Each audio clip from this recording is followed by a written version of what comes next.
Hello' everyone, স্বাগতম জনাইছোঁ আপোনালোকক মোৰ অন্য এটা ব্লগলৈ। বন্ধুসকল, যিহেতু এতিয়া ৰোৱা ছিজন, বন্ধুসকল আমাৰো এতিয়া বিশেষকৈ ৰোৱা চলি আছে। গতিকে আহক আমি এতিয়া পথাৰলৈ যাওঁ। বন্ধুসকল, মই প্ৰথমে আহিলোঁ কঠীয়া তোলাৰ ঠাইত আৰু গৈয়ে দেখিলোঁ আমাৰ প্ৰায় কঠীয়া তোলা কাম হৈয়ে গৈছে। আৰু এয়া চাওক, ধুনীয়াকৈ কঠীয়াবোৰ বান্ধি থৈ দিছে পথাৰত নিবৰ কাৰণে। আৰু চাওক, এই কঠীয়াবোৰ ধুনীয়াকৈ সেউজীয়া ৰঙেৰে ভৰপূৰ হৈ আছে। আৰু ইয়াৰ পিছতে কঠীয়াবোৰ দেউতাই পথাৰৰ কাৰণে লৈ যাব। আৰু এয়া চাওক, আমাৰ দেউতাই কঠীয়াবোৰ পথাৰৰ কাৰণে লৈ গৈছে।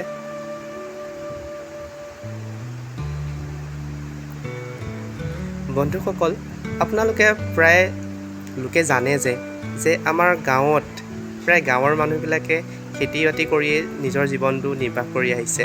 আৰু গাঁৱত প্ৰায় লোকে খেতি কৰিয়ে খায়।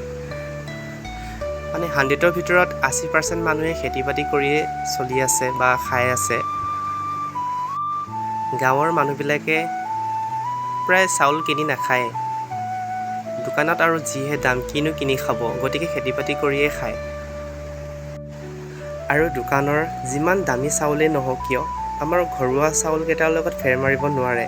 ঘৰুৱা চাউলৰ যিটো জুতি বা যিটো সোৱাদ, সেইটোৰ লগত বাহিৰা যি দোকানৰ চাউল, সেইটোৱে কেতিয়াও ফেৰ মাৰিব নোৱাৰে। আৰু আমাৰ এয়া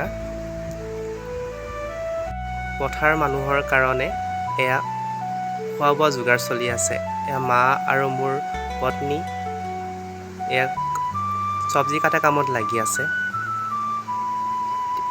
আৰু পথাৰৰ মানুহৰ এটা ডিমাণ্ড আছিল বোলে, তেওঁলোকে আজি পুৰি চব্জিহে খাব। গতিকে মা আৰু মোৰ তাই পুৰি আৰু চব্জি বনোৱাত লাগিল। এয়া চাওক, ধুনীয়াকৈ লাডুবোৰ কৰি লৈছে। আৰু মায়ে এনেকৈ ধুনীয়াকৈ গোল গোল কৰি ৰুটিবোৰ বেলি আছে।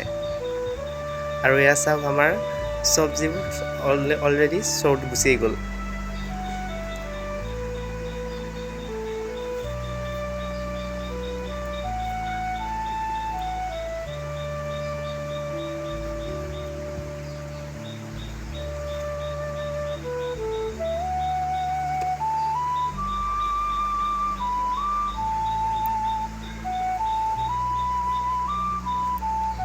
আমাৰ প্ৰায় ৰন্ধা বঢ়া কামবোৰ চলি আছে এনেকৈ, আৰু আপোনালোকে এনেকৈ চাই থাকক। আৰু বনোৱা কামবোৰ প্ৰায় 80% হৈয়ে গৈছে। আৰু এতিয়া পথাৰত লৈ যাব। এতিয়া আমি পথাৰ পালোহি।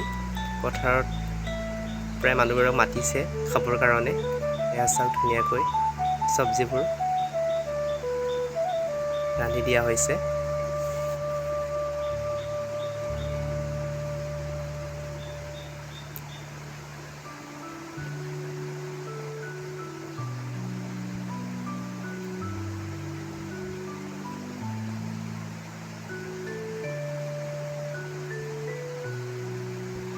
বন্ধুসকল, আজিলৈ ভিডিঅ'টো ইমানতে সামৰণি মাৰিছোঁ।